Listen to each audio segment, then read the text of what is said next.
apple you could steal from your best friend, and not only would he never find out it was you, he would also think you're the best friend ever for letting him cry on your shoulder. What a sap. Meanwhile, you're living it up with what you stole, and have a devoted tool, a friend, to boot. Believe it or not, Plato talks about you in Book 2 of his Republic. Well, he talks about people like you, if you're the sort of person willing to do whatever it takes to get ahead, especially if you can do it without ever getting caught. Plato tells us a story, a myth, really, of a lowly shepherd who discovers a mysterious chasm, and inside of it was a magic ring. When he turned the ring so the setting faced his palm, he became invisible. That night, as he sat with other shepherds around the fire, he started turning the ring and noticed that others, thinking he'd left his place, started talking about him. In actual fact, he was invisible.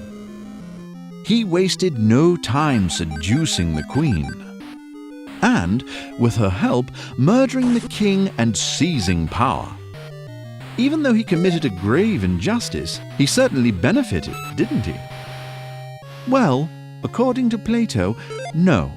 Despite now being infinitely richer and more powerful, Plato thinks the shepherd has not benefited from committing this injustice. But why? Surely it's good to gain some material wealth or social status. Does it really matter how it's achieved? But Plato doesn't think that injustice really is in one's best interest. In fact, just the opposite. You see, according to Plato, justice is inherently valuable. The just person will always be infinitely happier and, thus, richer than the unjust person. For Plato doesn't think that goodness is derived from material or social gain. Thinking that it is what the shepherd got wrong. Justice in the individual is the condition of a harmonious soul governed by reason. You see, Plato thinks the soul has three parts. The appetitive part that reflects our urges, the spirited part that reflects our emotions, and the rational part that reflects our best selves. That's why the just individual will never commit injustices, whether she or he can get away with it or not.